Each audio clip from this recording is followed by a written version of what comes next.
સુરત શહેરમાં ડુપ્લિકેટ ચલણી નોટોનો ઉપયોગ કરીને વેપારીઓને છેતરવાનું મોટું કૌભાંડ બહાર આવતા પોલીસ તંત્ર સક્રિય બન્યું છે। સચિન પોલીસ સ્ટેશનની ટીમે ઝડપી કાર્યવાહી કરીને માત્ર ગણતરીના કલાકોમાં 4 આરોપીઓને ઝડપી પાડી મોટી સફળતા મેળવી છે।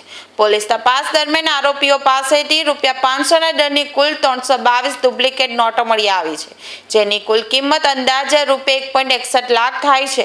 પોલીસ તપાસ દરમિયાન સૌથી ચોંકાવનારી માહિતી સામે આવી હતી। મુખ્ય આરોપી મોહમ્મદ ઉલ્ફત શેખના ઓનલાઈન સેલિંગ માટે વપરાતા ગોડાઉનમાંથી ₹500ના દરની 20 ડુપ્લિકેટ નોટો મળી આવી હતી। ત્યારબાદ તેના ઘરની તપાસ હાથ ધરતા વધુ 205 નોટો મળી આવી હતી। પોલીસ પહોંચે તે પહેલા આરોપીએ પુરાવા નાશ કરવાનો પ્રયાસ કર્યો હોવાની પણ માહિતી સામે આવી છે। તપાસમાં જાણવા મળ્યું છે કે કેટલીક નોટો પાણીમાં પલાળી નાશ કરવાનો પ્રયાસ કરાયો હતો। અમુક નોટોને સળગાવી દેવાનો પણ પ્રયાસ થયો હતો। ઘરમાંથી બાળેલી નોટોના ટુકડા પણ મળી આવ્યા હતા। પોલીસે તમામ સામગ્રી કબજે કરી ફોરેન્સિક તપાસ માટે મોકલવાની કાર્યવાહી હાથ ધરી છે।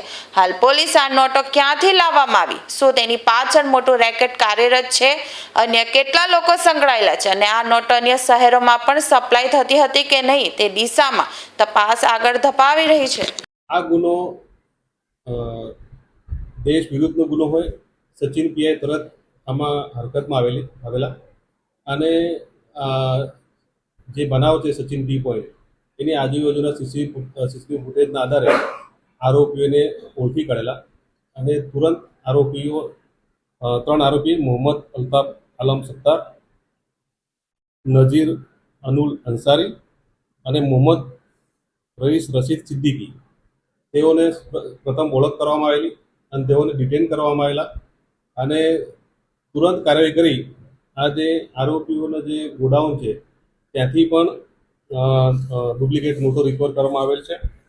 ત્યાંથી 500ના દરની 20 નોટો અને તથા તેના ઘરમાં 500 દરની 250 નોટો રિકવર કરવામાં આવેલ છે।